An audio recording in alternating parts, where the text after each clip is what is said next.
Welcome everybody this morning. My name is Paul Schultz. I'm kind of the orchestrator of this workshop series. Most of you might be familiar with me already, but I'm a statistician and data scientist here at the Institute for Social Research inside a little center called the Population Dynamics and Health Program. So for those of you that are regular audience members, you'll know that our series, this is our first workshop of 2026, and we hope to have every other month or so of these workshops throughout this year. So I'll just go ahead and kind of intro our center while everybody's getting settled. I'll take a couple minutes and plug some features of our center before I introduce our speakers today. So again, this is the Population Dynamics and Health Program, and we're funded by the Population Dynamics branch of NICHD. So I want to acknowledge the funding from them who allow these workshop series to be conducted and totally free and open to the public, as you know. And just in terms of our center, I just want to talk a couple resources about what we offer in terms of resources to our affiliates. So we've got an affiliate program. If you're an academic and you're doing research in the population realm, such as our other affiliates, you can go online and join, and that will unlock some mentorship resources. It unlocks our small grants program and unlocks free statistical consulting with myself and Brady West, who's one of our presenters today, actually. So I just wanted to show you the website here. I've got that online. If you're RSVP'd for the workshop, you've probably already landed here, which is good. But again, just everything here that I just mentioned is online. And if you have any questions about becoming an affiliate or any of the resources that affiliateship unlocks, please consult with the website or you can reach out to me directly. In addition to the affiliateships, we also offer this workshop series. And we do offer paid consulting and paid project work with our team, Brady, myself, and we also have a full-time analyst named Joshua Zhao, who also does project work. And so independent of the affiliateship program, if you're just interested in retaining a fraction of our time to help with any technical aspect of your research, including sample design, secondary data analysis, data security, really any technical aspect of population research, or frankly, any research, we can handle that. So again, if you're interested in striking that sort of relationship with us and our team, feel free to just reach out to me directly and we can discuss a budget and all that stuff. So that's the kind of quick overview of our center. Again, if you have any questions, just please feel free to reach out to me directly. Turning our attention to the workshop today, we've got two good speakers. Rebecca was unable to come here because of the crazy weather that we're having at the moment here, so she'll be doing her part online. But again, we're used to that here, so that won't be a problem for us. And yeah, we're lucky to have our speakers today. Please, for those of you online, please try to keep your cameras muted by default. You are being recorded right now, so sometimes we get some strange things that happen on cameras that people don't realize are on. We will try to mute your video, but if you could please try to do that yourself, that'd be great. And then in terms of audio, again, you've got a live audio connection to talk. We'll keep you muted by default, but feel free to unmute to ask questions and also to chat questions in as well. I will be monitoring the chat, and so if you have questions for the speakers during the talk, just feel free to chat those in, and I will relay those to the podium. So I think that's it for introductions, and then I'll go ahead and introduce our speakers that we're lucky to have today, and then we'll get started. So I'll do these in alphabetical order. Rebecca Andridge is a professor of biostatistics and associate dean for undergraduate studies in the College of Public Health at The Ohio State University. She conducts methodologic work in imputation methods for missing data, primarily in large-scale probability samples and measures of selection bias for non-probability samples. She's an elected fellow of the American Statistical Association. And Brady West, who some of you will know, he works with us here at PDHP and is typically doing this introduction, but today he's actually presenting, so I get the pleasure of introducing today. Brady West is a research professor in the survey methodology program of the Survey Research Center here at the Institute for Social Research. He's also a research professor in the biostatistics department at the University of Michigan School of Public Health and author of 9 books on applied statistics and survey methodology and more than 240 peer-reviewed journal articles. He's also an elected fellow of the American Statistical Association. And he currently directs the scientific and technical core of PDHP, again, which is how you may know him through this workshop series. So it's my pleasure to introduce these folks today. We're very, very fortunate to have their time today, and I hope you enjoy the workshop. Thank you.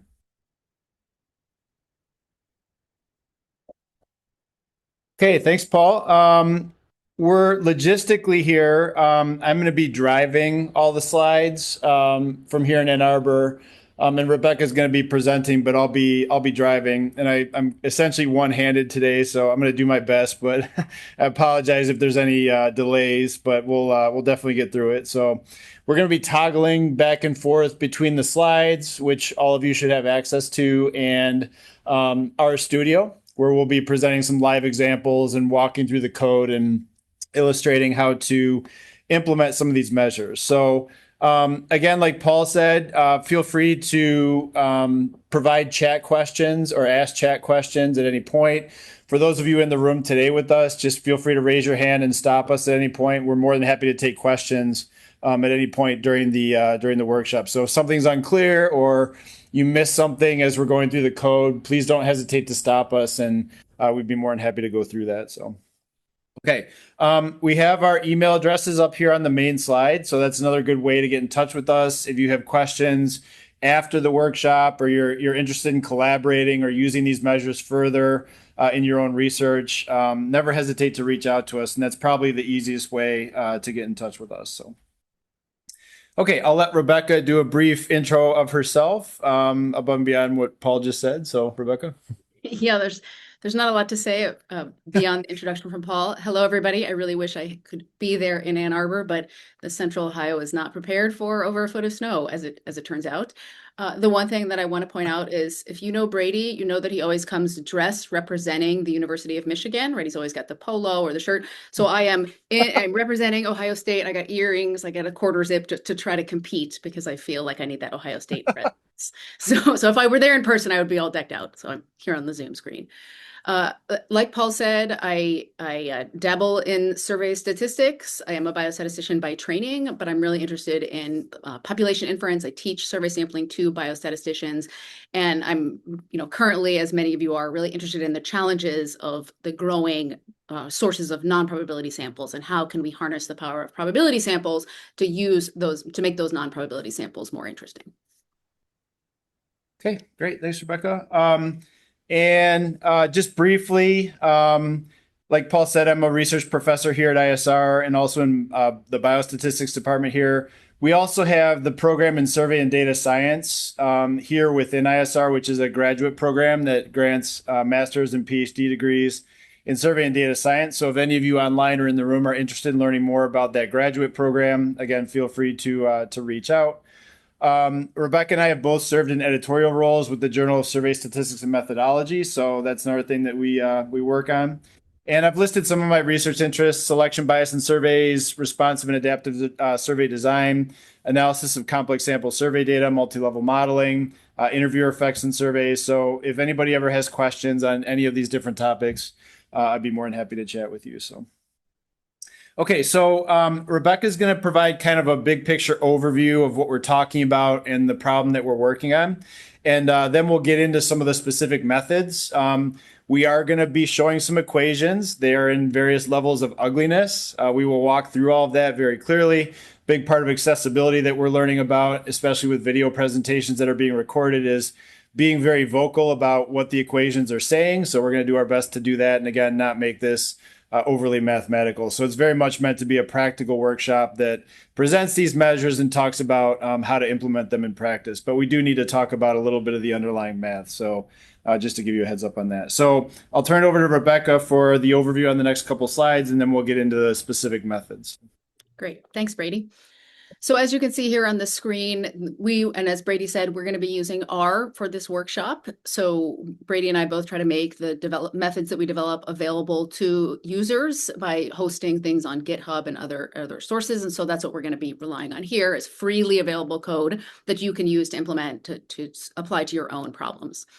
So you all should have the slides. In addition, you should have a set of 4 markdown files, R markdown files, and some CSV data sets. And in addition, a handout that lists the necessary R packages that need to be installed in order to run the various commands.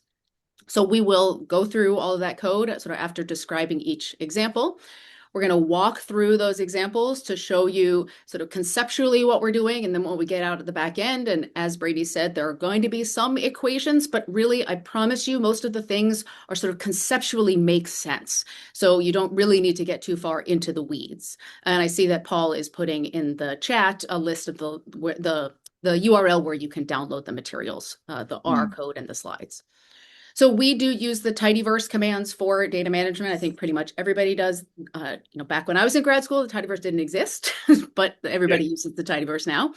And as Brady said, please do not hesitate to follow up via email with questions after this short course is over, especially when it comes to things like your function isn't working for me or I'm having trouble. We want to help you implement the code that we're going to show you. Next slide, please, Brady. All right. So what is the problem that we are going to be addressing in this workshop? Big data, right? So big data are everywhere. They're generally speaking inexpensive, but usually they arise from non-probability samples. And so in order to make population level inference, we can't just take a mean and say, oh, that's an unbiased estimator of the population mean. So we don't have that rigorous statistical foundation the way we would if we had a probability-based sample. So therefore, we need to use model-based approaches to make inference based on these sources of data that don't arise from a probability sample. So the real key concept here is this idea of self-selection into a sample. So if you are a company and you're trying to collect some information about your customers and you're running a survey by putting a link out on Facebook, individuals are self-selecting. They're opting in to take your survey by clicking on the link, right? So we as the survey implementers are not controlling whether or not someone replies. It is an individual who is self-selecting into the sample. And therefore, we are concerned about bias. Right? We're sort of obviously concerned that the individuals who opt to participate in such a survey are going to be different than the people who do not choose to opt in. And they might be different in ways that we can't observe. And that's the really nefarious situation. So we're concerned about bias from estimates out of these non-probability samples. And as a sort of footnote, we are also concerned about that when we have low response rates in probability samples. So a lot of times people talk about probability samples, it's the gold standard. And yeah, back however many years ago, 20, 25 years ago in the US, when response rates for large government surveys were in the 90s, right, I'm not so concerned about bias, but as those response rates are starting to drop, we start to be more concerned about bias because there's that self-selection component again, because it's the self-selection into responding. So one of the surveys that we're going to use as an example in this workshop is actually a probability sample. It's a Census Household Pulse survey, but it has an extraordinarily low response rate, single digits. So if you've got 7% of your sample actually responding, you're going to be concerned about bias, right? It's not really a probability sample anymore, and we can think of that as more like a non-probability sample. Next slide. It's really weird to say next slide. So I just this many years into Zoom and pandemic, it still just feels strange. Yeah, you don't have to. I'll do my best to. Okay, thanks. All right.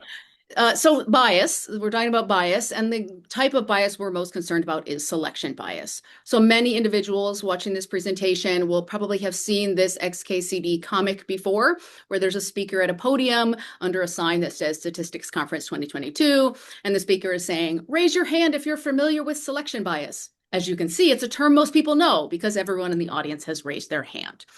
So we know that these attendees of the statistic conference, they're much more likely to have heard of selection bias than the people who are not there. So if we were to estimate the proportion of the population that knows what the selection bias is, in this cartoon, this speaker would say, oh, it's 100%. Everybody knows what selection bias is.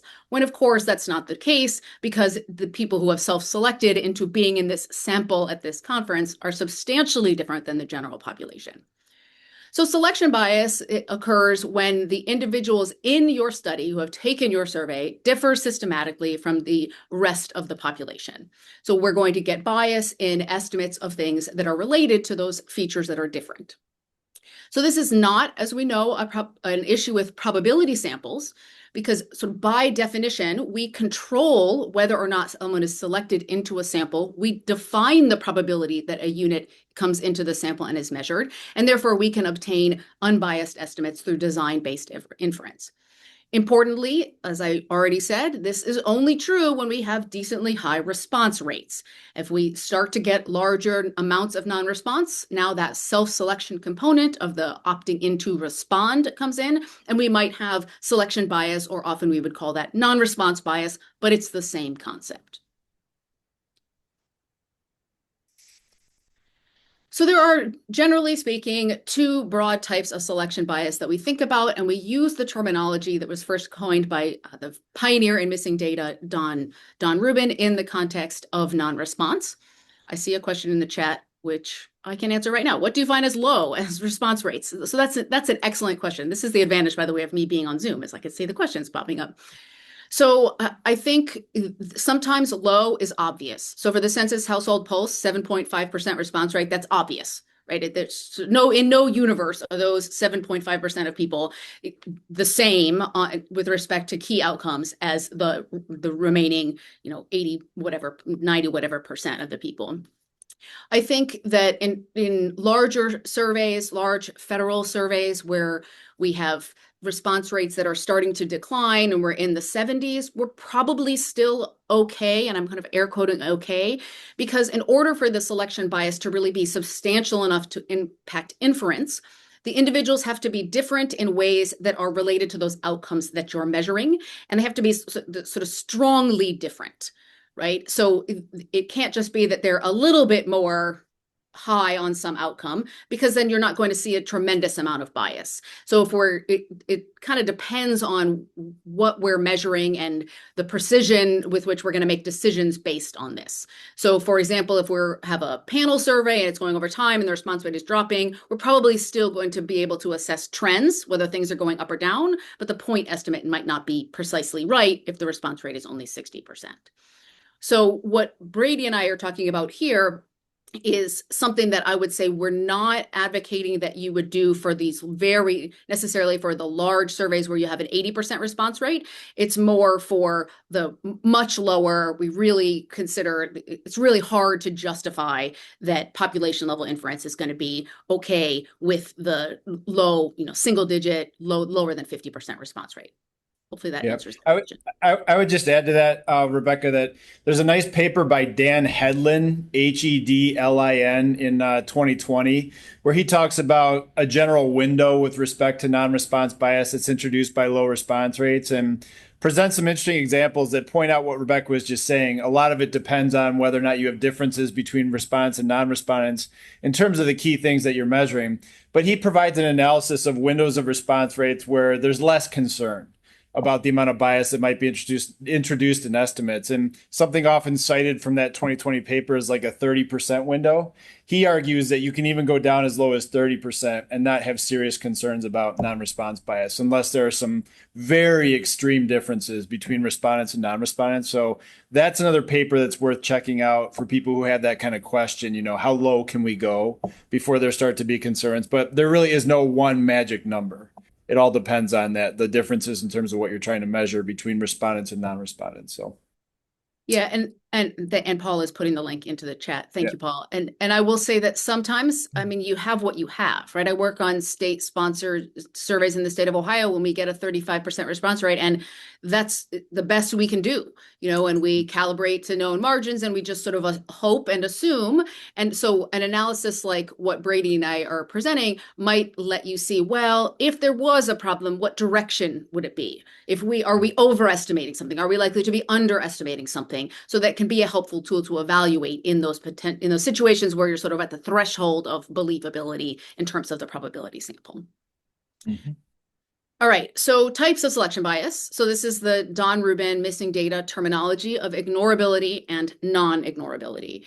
So ignorable selection mechanism is that the probability of survey participation depends on something we observe. So not necessarily controlled by the survey implementer. So this is not talking about probability sample. We're just talking about the fact that on my survey frame, I know someone's age, and older people are more likely to participate. So because I know the age of everybody, including the non-participants, this would be an ignorable selection mechanism. So a well-designed probability sample where everybody responds, of course, has this property, and we use weighting in order to get back to unbiased estimates. The smiley face on the left is because this is the good situation, and this is what we assume when we use weighting to adjust for non-response. And then we get down to the frowny face on the lower bullets next to non-ignorable selection mechanism, and that's because this is the bad case. This is where the probability of survey participation depends on something we don't observe. And most of the time we think of this as something that we would have measured on the survey if you would have participated. It doesn't have to be something we would measure on the survey. It could be something totally different. But most of the time we're concerned about when something we're going to ask you about on this survey is actually a driver of whether or not you participate. So all non-probability samples potentially have this property. And we can imagine that if you, going back to my earlier example of a Facebook survey, someone scrolling through Facebook might see a survey about a particular topic, and about that topic makes them interested in clicking in or interested in clicking away. And the things that are being measured on that survey are certainly related to however they're selling this survey. So you can imagine that you're going to get a sort of substantially biased sample with respect to the things that are going to be measured on that survey. So that would be non-ignorable selection. So what are you going to learn, and what are we going to do today? We don't know the truth from non-probability samples, except for in very rare situations, one of which we are actually going to talk about today. We can conduct sensitivity analyses to say, how bad might it be? How large might the bias be? Am I likely to be overestimating this quantity? Am I likely to be underestimating this quantity? And we're going to do this by harnessing the data that we do have available at the level of my sample and at the level of the population. So the sensitivity analyses we're going to do don't provide you with a single answer. They provide you with a range and a sort of magnitude, a direction that the bias might be based on the available data. So the sensitivity analyses and bias indices are based on something called a proxy pattern mixture model that I first developed with Rod Little in the context of non-response, and then it has subsequently been extended to the selection bias problem. So in this short course, in the next brief period of time, we're going to very briefly review the theory behind the indices. Again, there will be some equations, but really you can get there by logic most of the time. And then we're going to spend the bulk of the time walking through hands-on examples of how you actually calculate these things in R, and how to use the functions and how to interpret the output that comes out of them. So we'll start with a non-mathematical motivation. So I want you to imagine a hypothetical non-probability sample of adults in the US, obtained via Facebook or wherever, that collects data on years of employment and age. And years of employment is my outcome that I'm interested in measuring, and age is a covariate that I have. In the non-probability sample, I have a mean age of 40 years. However, I know from external sources, for example, the US Census, that the true mean age in the population of US adults is 48 years old. So my sample, my non-probability sample, is younger than the target population on average. So this tells me I have a negative bias in the estimate of the mean age of the population. If I were to just take the raw, unweighted mean in my sample, I get 40, that's too low. We don't have population level about years of employment, but we do have that population level data about age. So if age is positively correlated with years of employment, then this suggests that if we're underestimating the mean age, we might underestimate the years of employment. This makes sense, right? And this particular example is chosen to be relatively obvious. If the people in your sample are younger, they've had less time on this earth to be employed. So we would like to say that this positive correlation between age, which we know has a negative bias, and years of employment suggests that there's probably also negative bias in the years of employment estimate. So the indices that we're going to talk about today take this idea one step further by positing a specific parametric model for the relationship between the Z variables, that covariate that I know something about at the population level, the Y variable, which is my outcome variable only measured in my non-probability sample, and the probability of self-selecting into the non-probability sample. So a very high level sort of bulleted outline of what we're going to do, how this approach works. We're going to start by picking an outcome. We're going to identify an outcome of interest in a non-probability sample. Importantly, this is an outcome-specific analysis that we are going to do. So if you, like everybody, has multiple Ys you're interested in on your survey, you would do this separately for each Y variable. And we argue that this makes sense because the potential for bias is different depending on what the Y is. So if we go back to that example of years, employment, and age, if our Y variable was something that wasn't at all correlated with age, then maybe there's going to be less bias in that Y variable than in years of employment. Then in step 2, we find that population level covariate data. So what are we measuring in our survey that we are also measuring in a population level data source? These variables generally are going to be things like demographics, right? Age, sex, or gender, other variables that we can get from sources like the American Community Survey or other large government surveys. That's an example here in the US. Different examples would be available outside of the United States. So these variables, importantly, have to be measured the same way in your non-probability sample as in that population level data source. So for example, if you have age in the ACS and there's a 18 to 29 is one of the categories, you need to be able to construct that 18 to 29 category in your non-probability sample as well.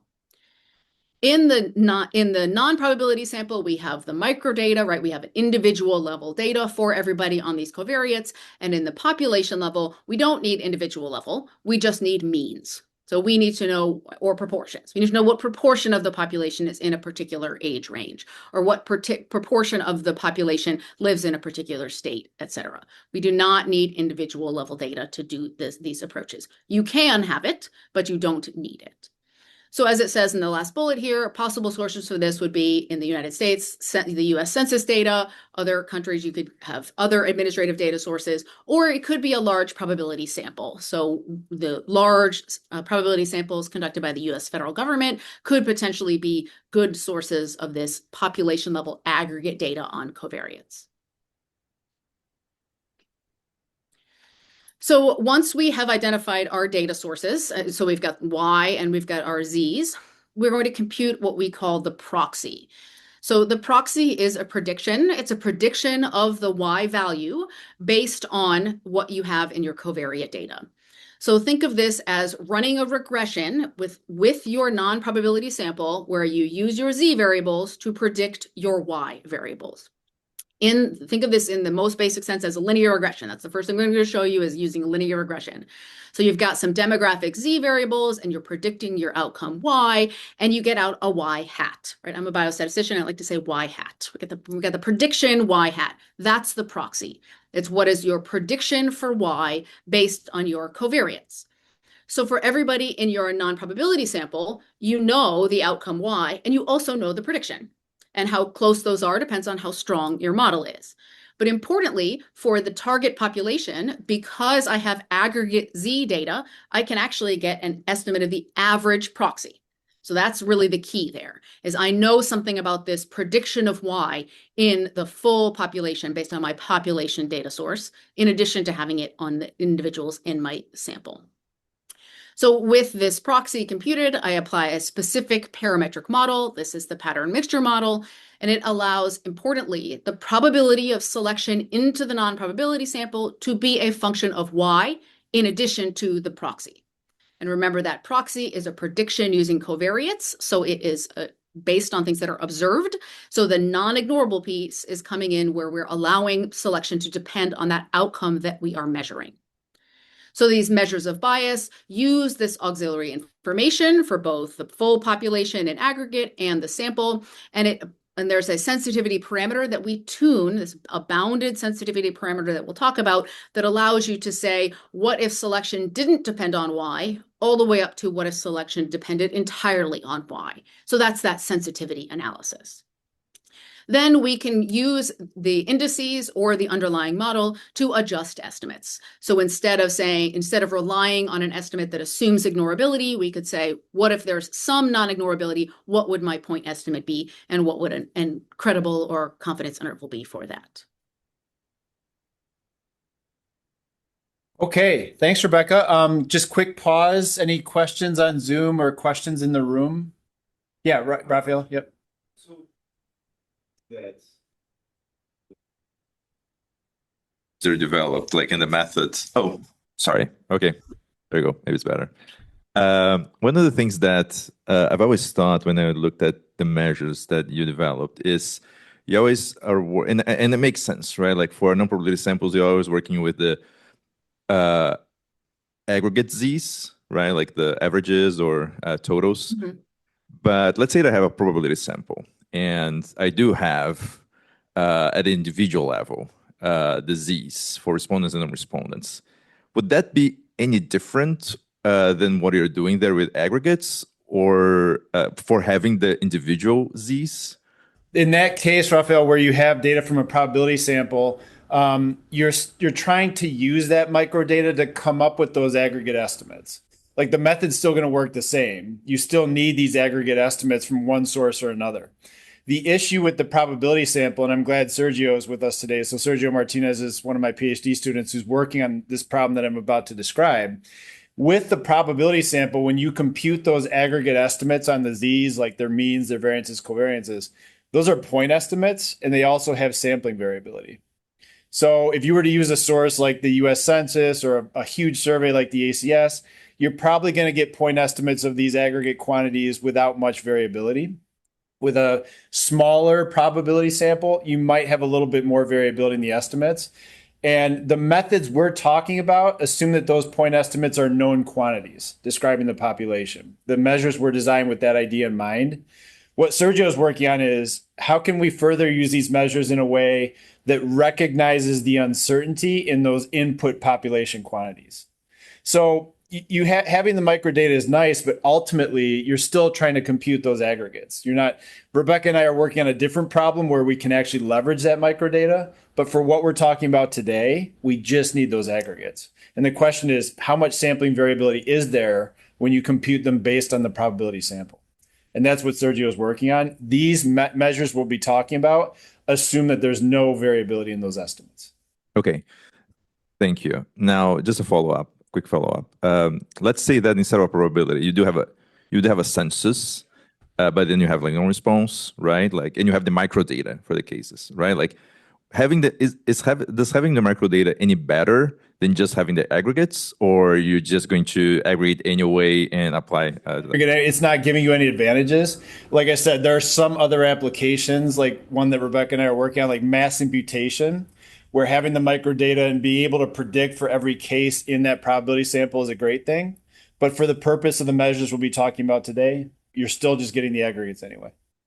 Thank you. Yeah, I'll say that the proxy pattern mixture model that underlies these measures was actually developed in exactly the situation you're talking about, Raphael, which is non-response within a sample, where you have the microdata on the Z's for everybody because you're talking about non-response within your sample.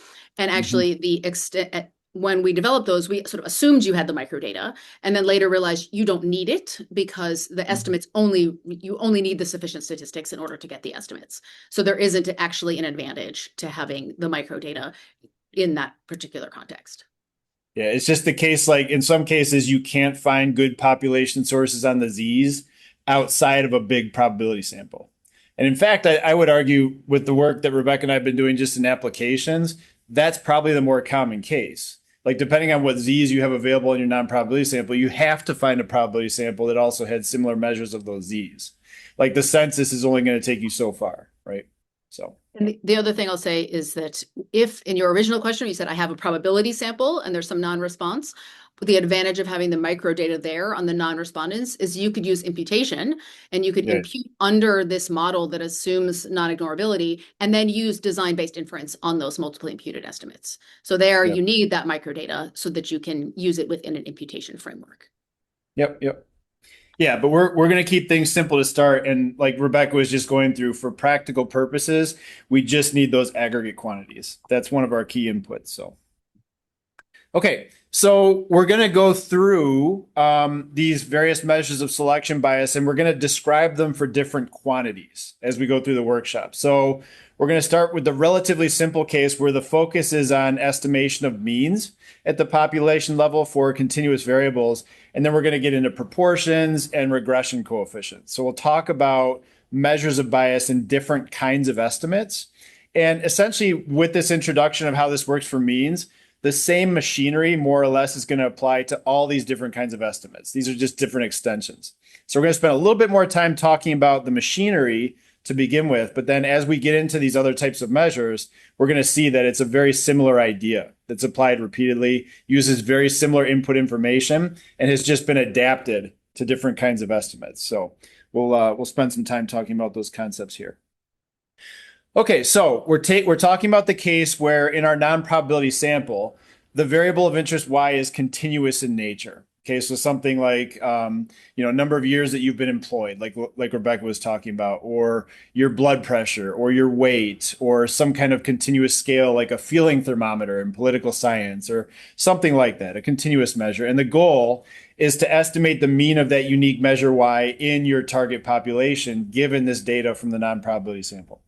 So we have data from the non-probability sample on y, which is our continuous variable of interest, and then z, which are the covariates or auxiliary variables that we think are decent predictors of y.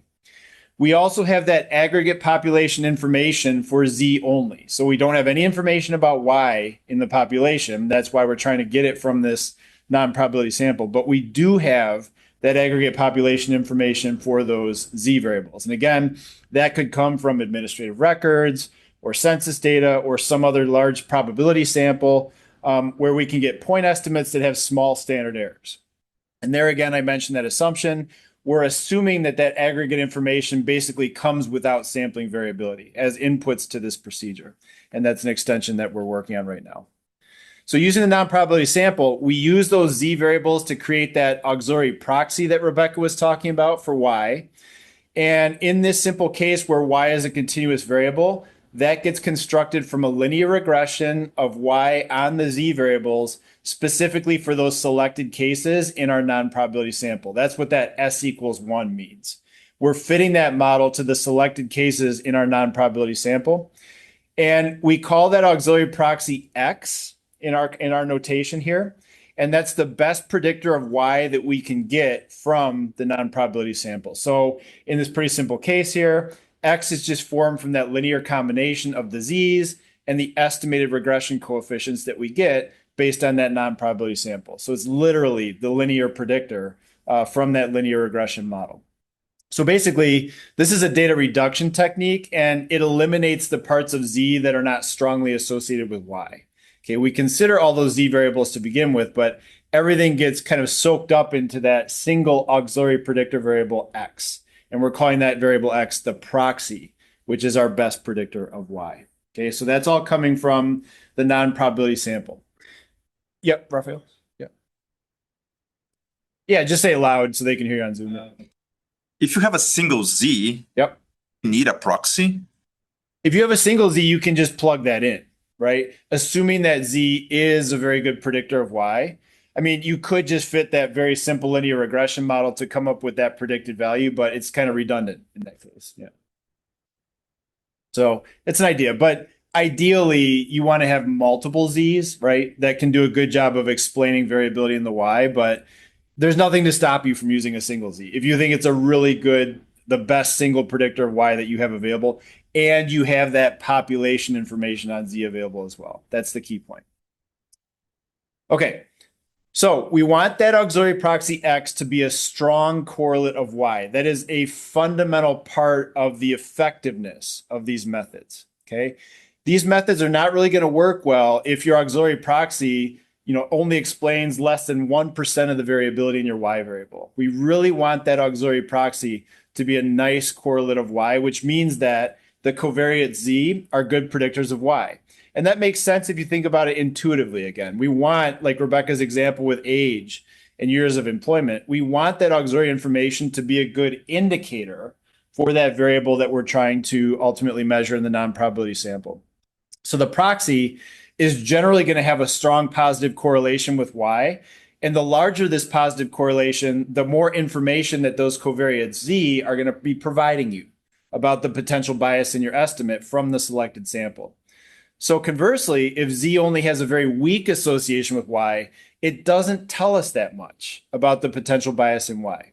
So these methods are going to be more effective when you can find z's that are good predictors of y. Okay, so arguably when you're setting up for these kinds of measures, that's the biggest challenge.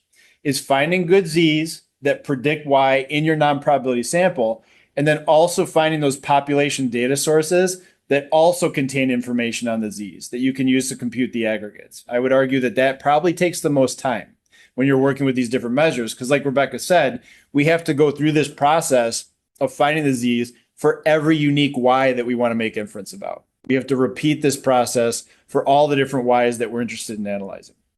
And again, we're just starting with the case of means here. There may also be additional covariates, we're calling those V, that are independent of X and Y. So there's information in Z that we're classifying as V covariates that don't have anything to do with the proxy or the Y variable, but they might be associated with the probability of being selected into the non-probability sample. So the general methodology also allows for other Z variables that are not good predictors of Y, but could be associated with probability of selection. So we're going to allow for that general case where, again, we're really focused on the Z's that are most important. So one thing you could do when you think about this, when you form your auxiliary proxy, especially given the need for the population information, you could go through a variable selection process and identify just the most important Z's for predicting your Y, and then find the aggregate statistics for those Z's in the population.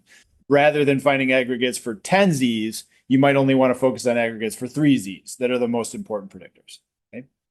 So we're going to use then also S as the inclusion indicator for the non-probability sample. So if you think about everybody in the population that you're looking at, that variable S is going to get a 1 for the people who self-selected into the non-probability sample, and it'll get a 0 for everybody else. So in theory, everybody in the target population is labeled as a 1 or a 0, depending on whether they self-selected into the non-probability sample.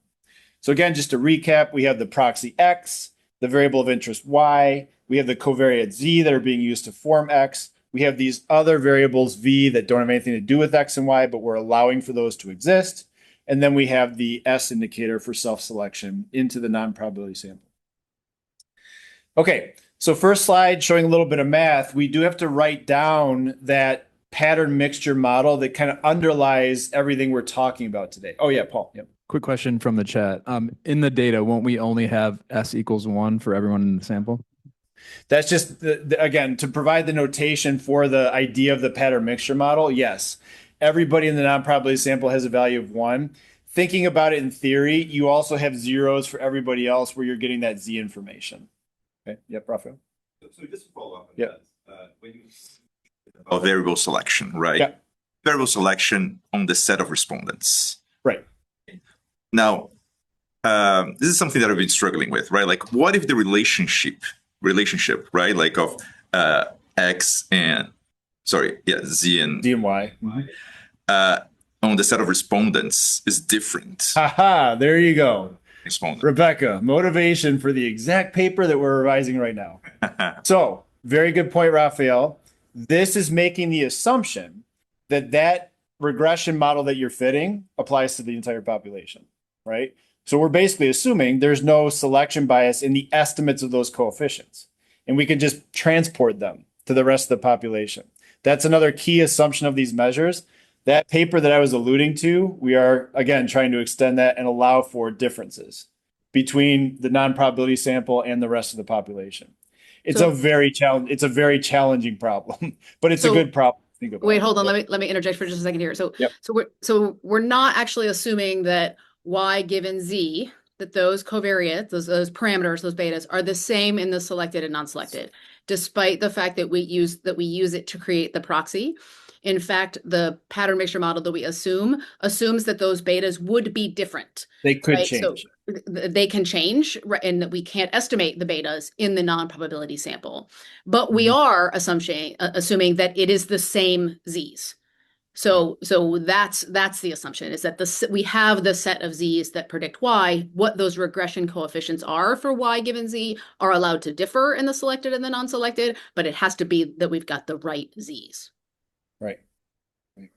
So like in that imputation case you're talking about, Raphael, like it's like if you're trying to impute with that model you fitted to the non-probability sample, is that the right model to make those predictions? That's the question that we're trying to address right now. So, but that's yeah, Rebecca's right. Like this model is showing that you're allowing for different covariances, variances, relationships, depending on whether you're selected or not selected. That's the idea. So, okay. So the index that we're talking about of non-ignorable selection bias is based on a normal pattern mixture model. And this specifically is a bivariate normal pattern mixture model. So it's a model for the joint distribution of X and Y. Okay, remember X is our proxy, Y is the variable of interest, and the parameters defining that normal distribution depend on whether you're in the selected non-probability sample or not.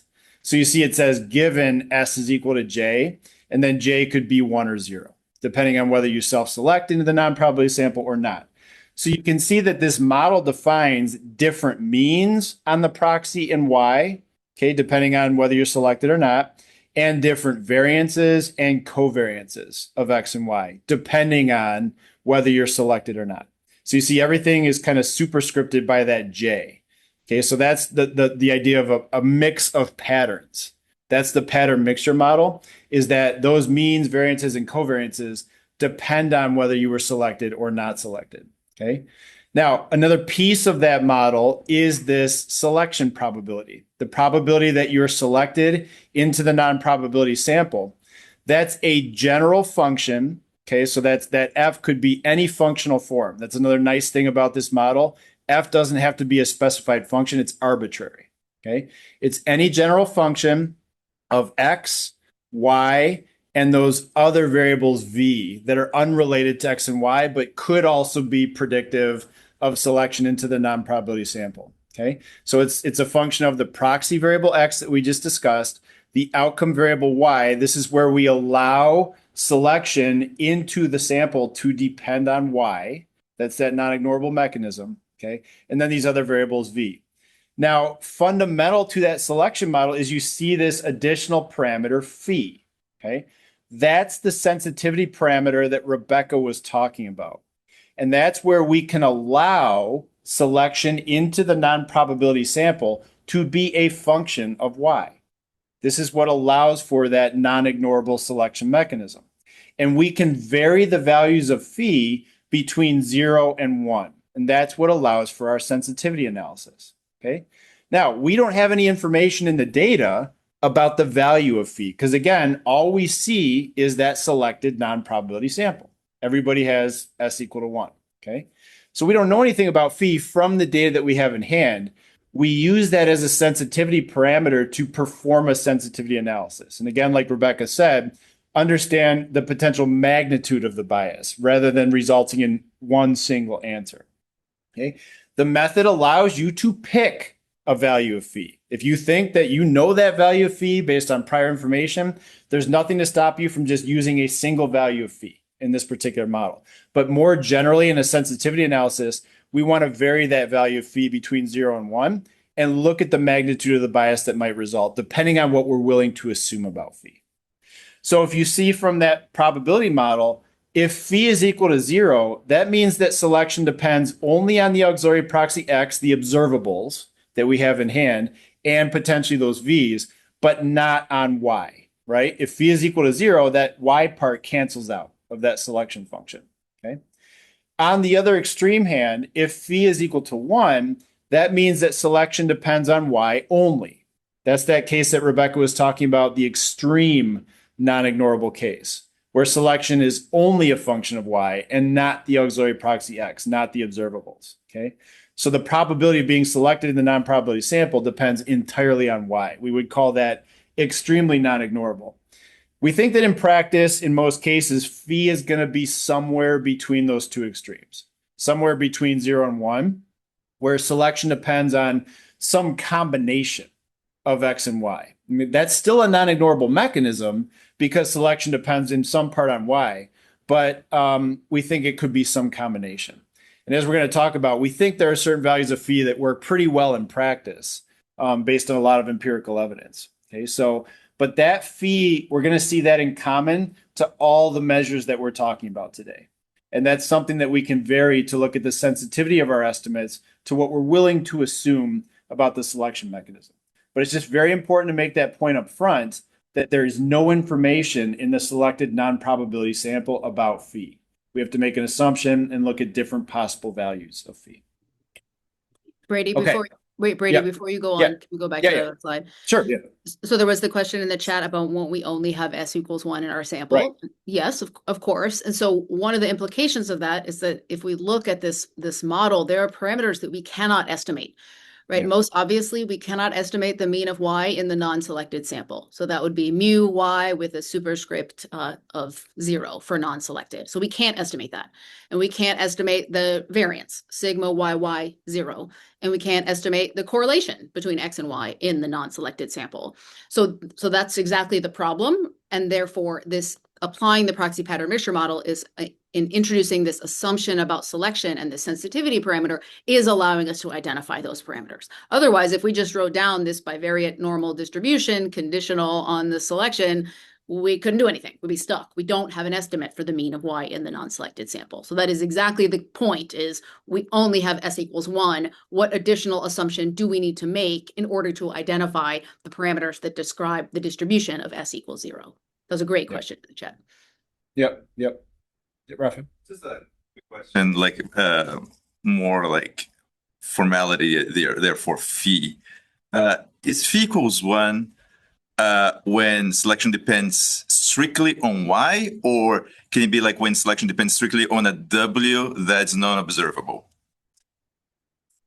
So y is not observed in the non-probability sample. So like Rebecca said at the beginning, selection could depend on something that we were unable to observe in the non-probability sample. It may not be our dependent variable, but this model is explicitly stating that selection depends on this y that we're very interested in, that we were able to see in the non-probability sample. We just don't see y in the rest of the population. That's all. Phi equals 1 means entirely on y and or v, right? This set of other potential variables, but the v's, so there, and that doesn't have to be something you observe. I always use favorite ice cream flavor as the example. Like, if people who like vanilla ice cream are the ones who respond to surveys, but that is not at all related to your y of interest, then yes, it can drive selection, and that would be a v in here, but it doesn't matter. But the phi equals 1 means it's all about y versus x.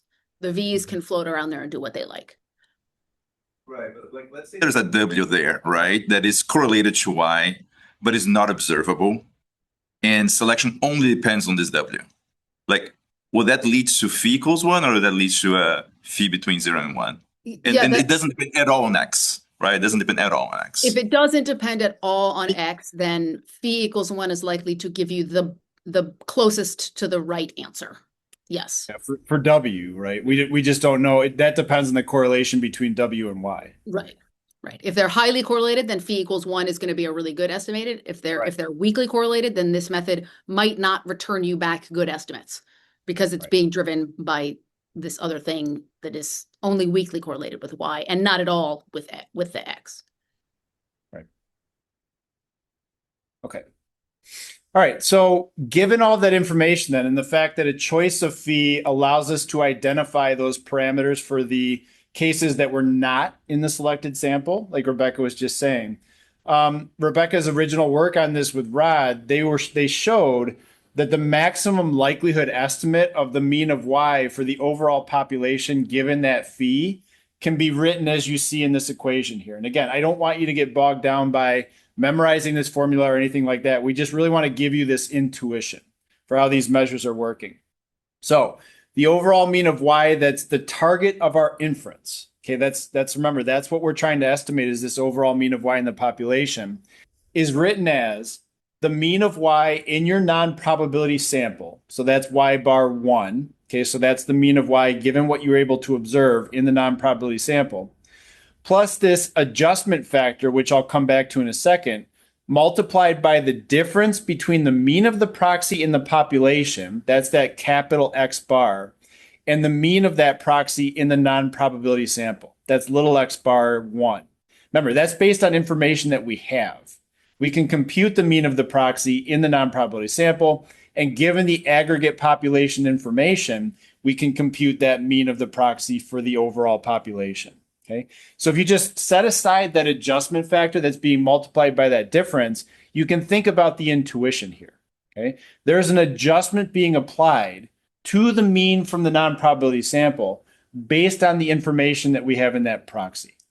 Okay, and if there's a bigger difference between that proxy for the non-probability sample and what we know to be true for the population, there's going to be a bigger adjustment to that mean for the non-probability sample.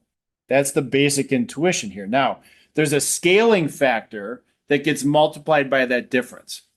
That scaling factor is a function of the sensitivity parameter, our choice of phi, and the correlation between the proxy and y in the non-probability sample. That's that parameter r subscript xy, 1 superscript. Okay, we can get that correlation from what we have in the non-probability sample. We make a choice of phi. Okay, so it might not be the right choice, but we're making a choice of phi. So the point is, if you look at this entire adjustment factor, okay, everything can be computed based on the information that we have. We have the population information that gives us capital X bar. We have all that information on the non-probability sample, the superscript of 1, and we have our choice of phi. That's what allows us to identify those parameters for the cases that were not in our selected non-probability sample.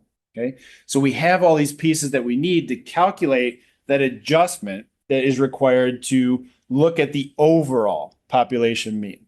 Okay, that's what these models are based on. And this result is driven by that pattern mixture model. Okay, this comes directly from that pattern mixture model. So under this model, if we want to get the overall mean of y for a given choice of phi, we start with the non-probability sample mean of y. We adjust that based on the observed bias in the non-probability sample mean of x. And then we apply that scaling factor that depends on the correlation between x and y in the non-probability sample.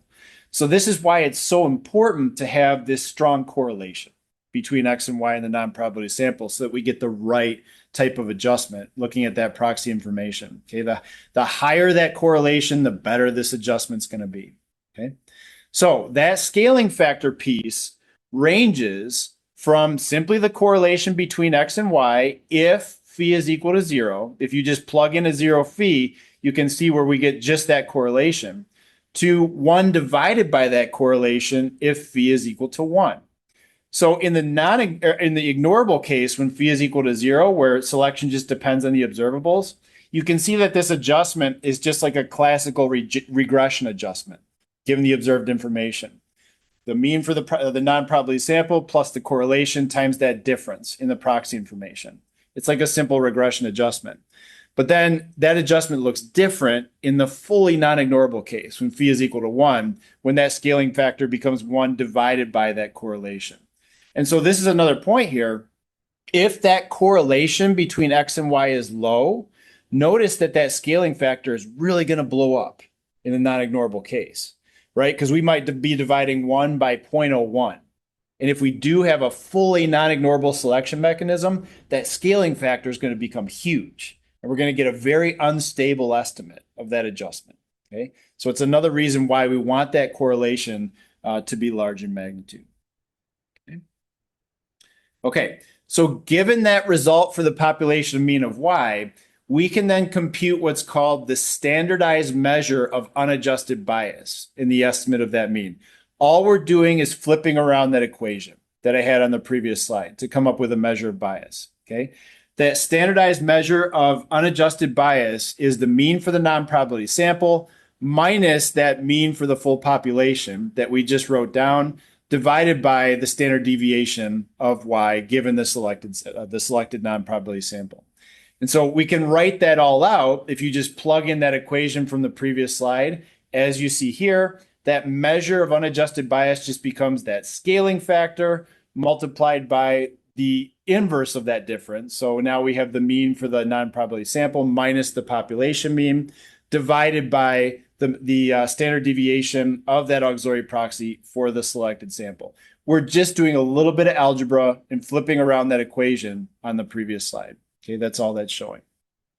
So that the mean of x in the population, we get that, remember, from plugging in those known population means of z into that regression equation that we fitted to the non-probability sample. We're literally just plugging in the means of z for the population to get the overall mean of x. And so if we interpret this measure, it's the bias in the non-probability sample mean of y expressed in terms of standard deviations for the non-probability sample. Okay, That's what that standardized measure of unadjusted bias is giving us. And so this gives us a measure of the bias. We can flip this around as well to get the actual estimate of the population mean, if that's our goal. Okay. So given a choice of phi, we can get a sense of how big that bias is by doing this computation, but we can just do a little bit of extra algebra and write down an equation for the overall mean of y as a function of that choice of phi, if that's our goal, is to compute an adjusted estimate of the mean. All right. So when we say SMUB moving forward, it's a very ugly acronym, I know, but that's referring to the standardized measure of unadjusted bias using this approach here. And all we're doing is just flipping around this equation based on this prior result. The nice point about this is that it simply leverages known information for the population and the non-probability sample. Okay, that's what makes it straightforward to compute. So that proposed index of bias is simple. It only depends on that sensitivity parameter, so our choice of phi, which ranges between 0 and 1, the means, standard deviations, and correlations of x via those covariates z and y from the non-probability sample, and then that population mean for x, which again is computed using those z covariates given the population information that we have on those z's. Okay. So in a 2020 paper, we proposed kind of starting with an intermediate choice of phi to get a sense of what might be happening with your bias. So choosing a value of phi equal to 0.5, again, this is arbitrary. There's no information in the data about phi. It's just a starting point. If you choose phi to be 0.5, which if you go back to that selection equation means that selection is equal parts x and y. It's not entirely y. It's not entirely observables. It's kind of equal contributions of each. You can use that to compute a single index value of that SMUB. Again, like a starting point, along with an interval, and I put interval in quotes because this just gives you a range of possible values for that selection bias based on those extreme cases that we talked about, where phi was 0 or phi was 1. Okay, so think of that 0.5 as kind of a midpoint estimate of what that bias might be. If you plug in 0.5 for phi, that's the results you get. It almost looks like a t-test, right? You have a sample mean, you have some population mean, you divide by a standard deviation. It's really that simple. That's why the index is simple. You can recover some existing results that people have been talking about from this index when you plug in certain values of phi. Okay, it's a very nice general approach. If you plug in a value of 0, that's what the SMUB looks like. And again, that's the entirely ignorable case, where everything, selection depends on the observables entirely. If you plug in a value of 1, you kind of get that other extreme where the scaling factor is 1 divided by that correlation. But all of those pieces depend on the mean for your non-probability sample, the population mean, and then that standard deviation, all of which can be computed. So very simply, we can just compute these quantities to start with, get an idea of the range of potential bias, and get a point estimate, if you will, of the bias in that midpoint, all using information that's available based on our population sources and the non-probability sample. Okay, some additional comments on the SMUB. So again, SMUB 0 is what we would call the standard regression estimator under ignorable selection, where we're adjusting for potential bias given available observables. SMUB 1 is unstable when those covariates Z are not good predictors of Y because that scaling factor is 1 divided by the correlation. And when we have covariates Z that are not good predictors of Y, we can't really reliably estimate bias because the Z's aren't good predictors of Y, right? That makes intuitive sense. We want to have Z's that are good predictors of Y.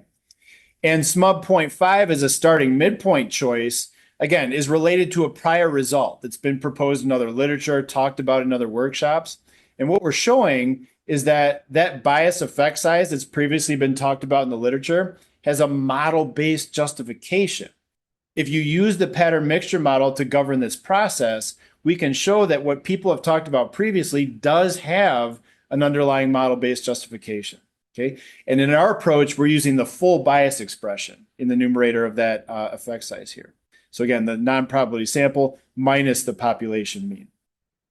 So what's really nice about the work, and this is where it was great having Rebecca and Rod working on this kind of in a team project, we've implemented a fully Bayesian approach to computing these selection bias indices like the SMUB. And what's nice about a Bayesian approach to these kinds of computations is that you can incorporate uncertainty about all of those input parameters. Remember, we're using a regression model fitted to the non-probability sample, right? We're coming up with estimates of the other parameters in that pattern mixture model. And being Bayesian, we can account for uncertainty at all those different levels of estimation. We can also put a prior distribution on phi. We don't have to pick a particular value of phi. We could say that phi follows a uniform 0-1 distribution. We can say that phi follows like a tiered distribution, whatever choice we want for phi.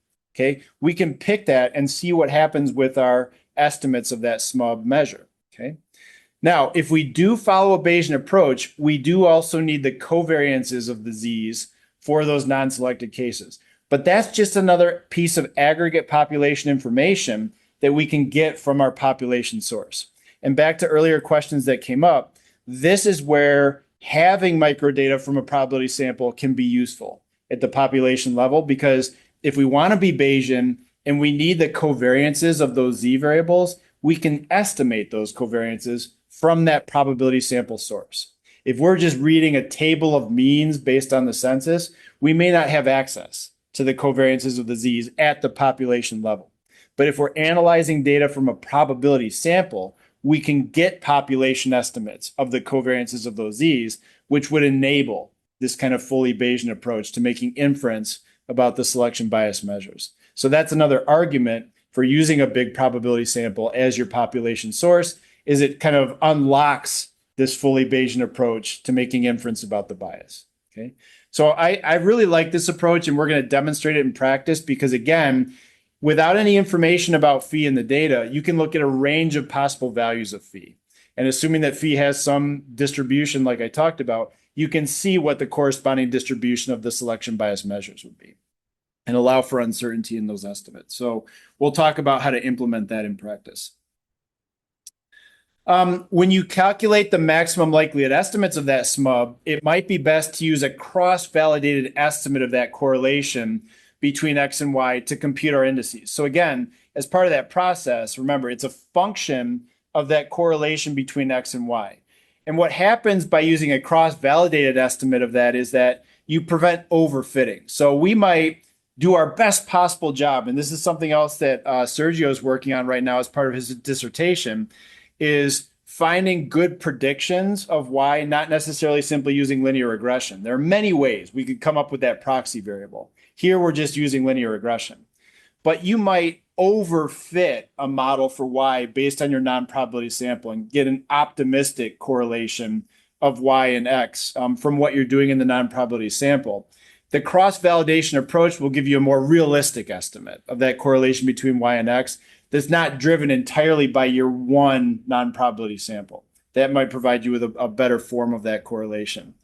Okay, so we just want to try to prevent overfitting, and that's something as well that our software can do, is you can use this cross-validated estimate. And the Bayesian approach that I just talked about will capture the uncertainty in that estimated correlation. So that's kind of baked in to the Bayesian approach, the fact that there will be uncertainty in that correlation between X and Y.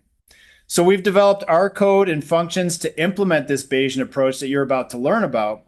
And I think Rebecca and I would both generally recommend that as a best practice at this point, because again, you're accounting for all the uncertainty at the different stages of this computation. You're allowing for uncertainty in that phi parameter, and you're getting a really good sense of the range of possible values of that selection bias index rather than committing to one particular value. So we generally would recommend this as a best practice. And that's what we're going to illustrate using the software. Okay. So just to recap a couple of these necessary conditions before we get into an example that's using the SMUB, you need those covariate Z, again, to be moderate or strong predictors of Y in your non-probability sample. That's an essential part of all the measures that we'll be talking about today. We really want Z's that are good predictors, okay? We also need that population level aggregate data for the covariate Z. So again, means and also variances and covariances if we want to apply that fully Bayesian approach. But just for the basic maximum likelihood estimation, all we need are the means on Z if we don't want to be fully Bayesian, okay? Now, like Rebecca talked about earlier, sometimes that will limit you to demographics, okay, looking at that population level aggregate data. But if you work with these large probability samples like the American Community Survey, the National Health Interview Survey, that opens the door to more Z's that might be useful for your estimation, where again, you could get point estimates of Z's, you could get point estimates of those variances and covariances of the Z's from these large probability samples. So I think most often in applications, that population level aggregate data is going to come from these large probability samples. We also need to be able to clearly define the target population that we're trying to make inference about, and also would have aggregate data available for computing these measures. So an easy scenario might be where the target population is all US adults who are ages 18 plus. That'll be one of our examples. Okay, relatively easy to define, relatively stable population. A harder scenario is where, for example, your target population might be likely voters. Okay, so in an election context, you're trying to make inference about what likely voters are going to say, because that's an ever-changing dynamic population. And it's hard to really get your hands on good covariate information Z for a harder to define target population, depending on the probability sample that you're working with, because it's a very dynamic population. But going into these calculations, we do need to have a clear definition of the target population that we're talking about. Okay. Brady, pause for. Oh yeah. Let me just make one comment about this. So when Brady and I talk about this, we sort of hammer home you need the population level data, you need the population level data. But you know what? If you were just going to do some ignorable weighting, like you want to do the inference on your non-probability sample and you want to weight to a population, you need the aggregate for that too. So I like to argue that it is actually the same, right? You need some sort of population margins if you're going to rate to them anyway. We're just using it in a non-ignorable context. So it is true that you have to have this harmonization between your population and your sample, but for any kind of weighting, you have to have that. So this is not really that much more of an ask. Yeah, good. Thanks, Rebecca. So really good point. A lot of people will take non-probability samples and just develop calibration weights for them. Okay, take that non-probability sample, develop weights that make sure that non-probability sample is in alignment with some margins that you know for the population, and proceed with standard design-based calculations. That assumes a completely ignorable selection mechanism. We can't say that enough. It's like a weird default approach for these non-probability samples that has grown up over the years, and people just turn to that in practice like it's the only thing that can be done. It's making that fundamental assumption that selection into the non-probability sample is purely ignorable. And we think that in the vast majority of applications in practice, that just doesn't make any sense. There's going to be some level of non-ignorability, and that's what these measures allow you to account for. Okay, but it's a very good point. Even if you're doing weighting, you still need the same aggregate information. So it's not a huge ask to do this. Okay, any other chat questions or other questions in the room before we go into an example here? I think we're going to walk through an example and then we'll take a break. Yep, Raphael. So what Rebecca said, right? Like that, yes, it's true that we need population totals for weighting for. Oh, sorry. It's true that we need population totals for weighting calibration, but one difference that I see here, right, is that like you are essentially creating this proxy, right, like and like putting all the auxiliary variables in a single population total.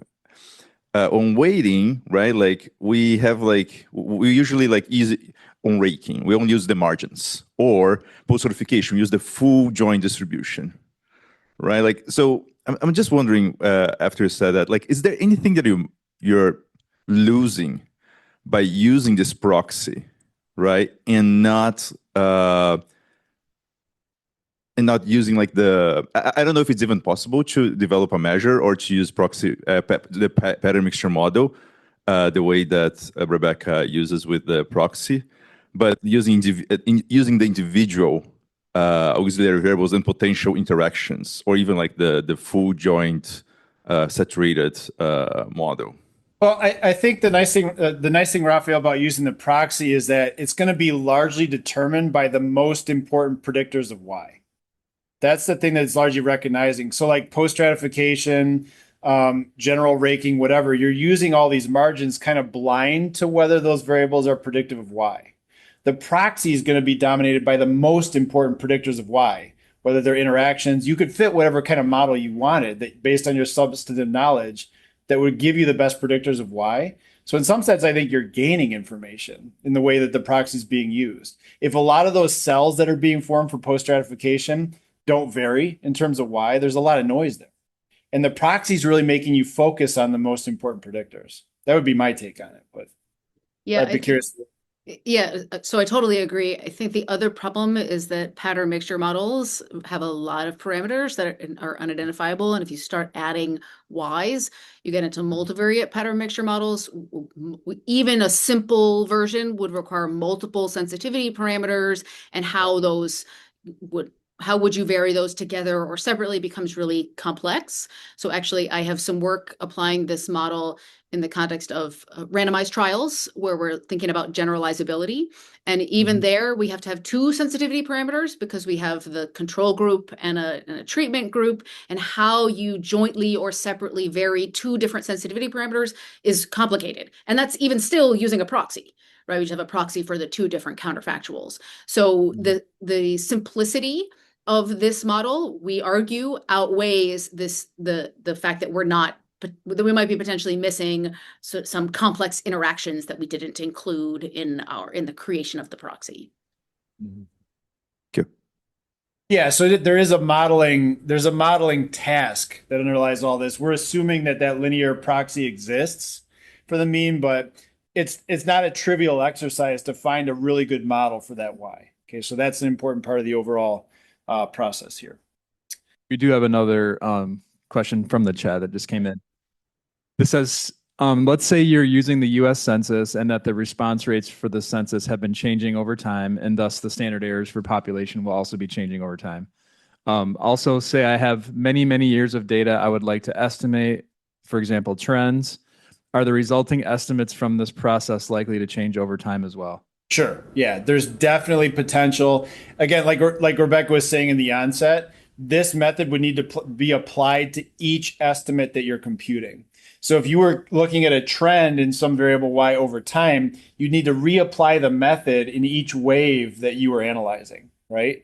And there could be different predictors of that Y that are emerging over time. So we need to think carefully about that underlying model for Y that's being used to form the proxy in that kind of longitudinal context. So certainly there could be variability in your population data sources over time. There could be variability in the importance of the Z's over time, but we would need to reapply the method for each of the different estimates that are being computed in that context. So there could be a different form of bias that emerges over time that you see from reapplying the method over each of the waves. So, yep. Yeah, and importantly, I'm seeing in this comment that the variability of the estimates coming out of the census are getting bigger. Yes. So one thing that we are doing with this model in this approach is we are ignoring that variability. We are treating the census estimate as if it were known. So in that sense, the fact that the standard errors are getting larger doesn't matter because we're not using that information. Some future work is going into, and Brady has a student working on, how can we incorporate that uncertainty in, because it's not actually known, to your excellent point that things are becoming more variable. So the estimates would only be changing if those margins were changing, if the point estimate was changing. It's not about the standard errors of those population level estimates. That's a great question. Right. Great question. And again, we're 100% acknowledging that in all these measures today, we're assuming those population level aggregates are known with certainty. So no sampling variability. But again, that's an important extension that we're working on right now, is to allow for that uncertainty when we're calculating these indices. So, but today we're assuming that they're known with certainty. So great question. Yep. Okay. So the first example that we're going to look at is estimating a mean depression score based on the Census Household Pulse Survey. And Rebecca briefly introduced this in her opening remarks. So the first example is focused on mental health during COVID-19. We're going to start with an example that came from early-ish in the COVID-19 pandemic. So we'll provide a little bit more detail here in a second. The outcome variable of interest is this PHQ-4 depression or anxiety score, and we have a couple of references here in the slides. The non-probability sample, the selected sample that we're working with is the Census Household Pulse Survey, abbreviated here by HPS. Specifically, we're focused on wave or week 29. So some of you may have actually been a part of the Census Household Pulse Survey. I think Rebecca and I both got asked to participate in this survey at the time.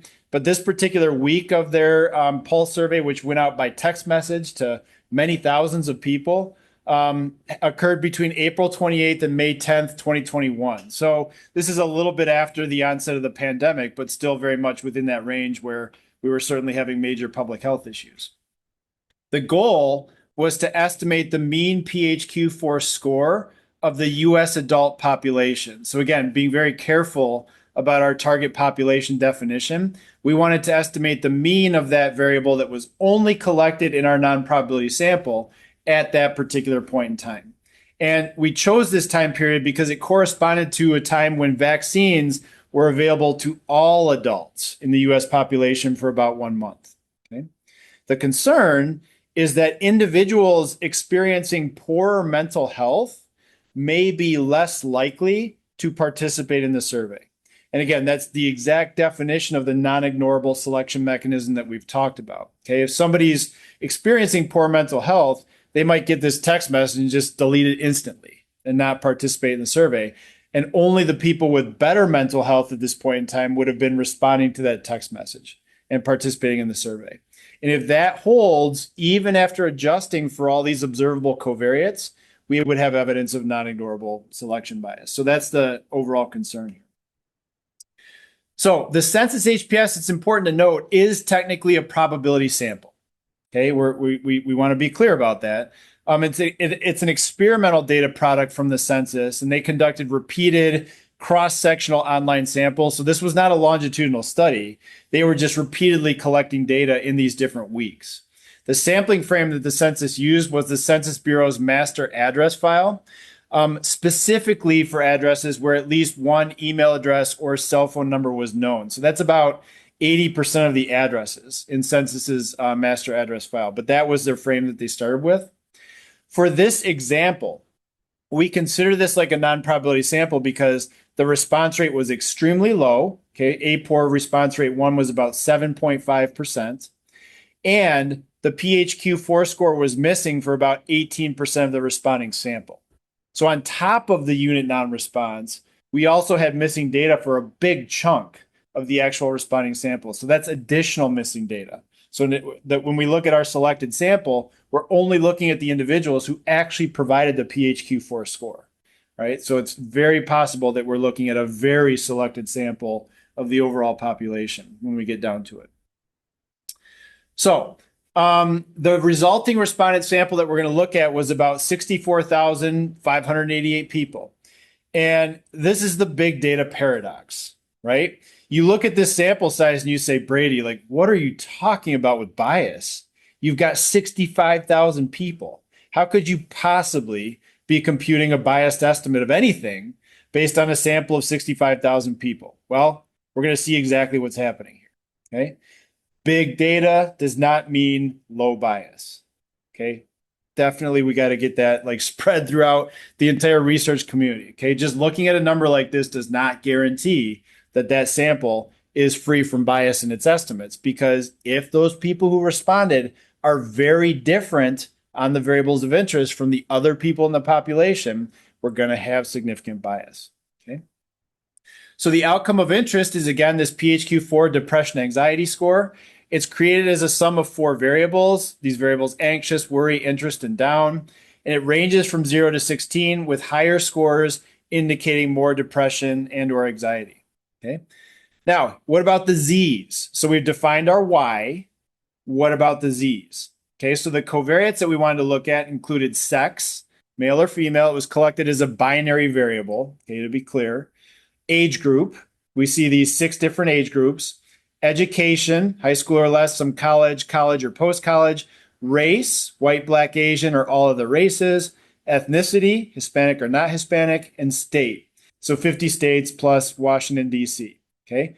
Specifically selected Z's because we have population information available on these Z's for the adult population at this time, Okay, those are all Z's that may well predict depression and anxiety, but importantly, we can also find aggregate population information on those Z's in other sources that we'll talk about. All right, so that's our Y. Those are our Z's, and the Z's don't have to be continuous. The Z's can be binary. They can take whatever form you want. Okay. Now, the HPS did compute final survey weights. This was a probability sample. They did their best to compute final survey weights that would allow analysts to apply standard design-based methods. These final survey weights were computed using adjustments for household non-response, under coverage, and conversion from household to person level weights if we're analyzing person level data. The weights were also raked. Raphael mentioned that term earlier. They were raked to known population control totals for combinations of education, sex, and age, and combinations of ethnicity, race, sex, and age, each of those within each state. So state was really another variable that was used to form these raking margins. And all of that used data from the 2019 American Community Survey. So again, going back to that idea, even if we're using weighting, we still need these aggregates from your target population, even if you're using something like raking. Where our methodology is different is it allows for that sensitivity analysis and it allows for selection to be a function of Y. This kind of standard weighting approach that I'm outlining here assumes ignorable selection. We really can't emphasize that point enough. If you just plug those weights into a standard design-based analysis of the HPS data, you are making the assumption that that very selected sample arose from an ignorable selection mechanism. Okay? Very important to get that point down. So we have a link here for additional details on the weighting methodology if you want to read more about exactly how the HPS computed their weights. Okay? So for the purposes of this example, we're going to evaluate the unweighted estimate of the mean PHQ-4 score. We're going to look at a weighted estimate of the mean PHQ-4 score using those weights that were provided by census. Then we're going to look at the SMUB index of selection bias. And then we're going to look at the SMUB adjusted estimate of the mean PHQ-4 score. So again, I want to reiterate, the SMUB by definition is a measure of selection bias in a given estimate. The difference between your mean for your selected sample and the population estimate. We can flip that around to calculate an adjusted estimate of the mean that you're looking for. Right? So we can accomplish both of those goals with the SMUB methodology. Okay, so remember, the SMUB is a measure of bias in the unweighted estimate from the non-probability sample, standardized using the standard deviation of Y. And we would interpret it as how many standard deviations above or below the non-probability sample mean is the population mean, assuming that there's some level of non-ignorability to the selection. Okay, so that's how we would think about the actual measure that we're going to be computing here. Okay. Our target population is all adults who are aged 18 plus in the United States. So again, a relatively stable, well-defined population. And we use population level covariate summary statistics, those capital Z bars, coming from the 2019 ACS, the exact same data source that was used to obtain the margins for the weighting approach. So just to make this perfectly clear, we're using the exact same source that census used to perform their weighting. That's where we're getting our aggregate information. Okay, so we downloaded the ACS data file from IPUMS. Okay, we looked at a weighted population mean vector and covariance matrix for all those covariates that I just described. Okay, we're going to show that in R here in a second. And we created binary indicators for all of those different covariates to use in our regression models. So a 4-level education variable, for example, was captured by 3 indicators when we fit our models. Binary indicators for some college, bachelor's, and graduate degree using a reference category of high school or less. So that's part of the modeling that we would do using the non-probability sample. And we want to create those same binary indicators in that population level source, the ACS data. Okay. So the covariate Z, admittedly in this case, are limited to demographic information. Okay, we made that clear on the previous slide. So we would expect that they're only going to weakly correlate with the PHQ-4 score. So not ideal for these methods. Like we said, we want Z's that are very predictive of the score, and we're going to look at that as part of the analysis. That's the information that we had population aggregates available for. Okay, So I'm going to go over this roadmap and then we'll take a little break here. And before we get back into R. So the roadmap, first step, we're going to calculate estimates from the selected sample. Okay, so we're going to use the HPS data to get the unweighted estimate of this mean and then the weighted estimate of that mean. Okay, the standard approaches that people would use in practice to start with. Okay, then we're going to get the summary statistics on the Z's for the non-selected sample. These are the estimates, means, and covariances coming from ACS, fully weighted as the population source. Then we're going to calculate that SMUB index as a function of phi. First thing we're going to do is the Bayesian approach with a uniform prior on phi between 0 and 1. So we have no idea what phi is. We're going to take random draws of phi between 0 and 1 and see what kind of range of estimates we get for SMUB. And then we're going to look at that maximum likelihood approach where we just plug in specific values of phi. So 0 is one extreme, 0.5 again is a midpoint, and then 1 is the other extreme, just to get an idea of that range and not being Bayesian about it. Okay. We're also going to look at the strength of that proxy variable by looking at that correlation between X and Y in the non-probability sample. Then in step 4, we're going to calculate the adjusted mean based on the measures of the SMUB. So once we have those bias measures, we're going to adjust the estimate based on the non-probability sample to get us our full population estimate. And we're going to be Bayesian about that. So we're going to do this repeatedly based on draws of the SMUB and get many different draws of the adjusted estimate before we make our inference. Okay. So that's our general roadmap. All right. Why don't we take a little break here? So why don't we break until about 10:40, give people a chance to get up, move around a little bit. And then I'm going to come back to the R Markdown file. And we'll walk through the code that we would use to implement that roadmap that we just talked about. And as I mentioned, we're just spending more time on this first example because as we'll see, later examples are using the same general methodology just for different estimators. Okay, so we're getting more of the kind of fundamentals here to start with. Okay, so I will pick back up with the RStudio example at around 10:40 here, and we'll get into it then. So. Okay, thank you. And feel free to ask questions in the chat if you have any right now, and we'll address those before we get back into RStudio. Okay, thanks.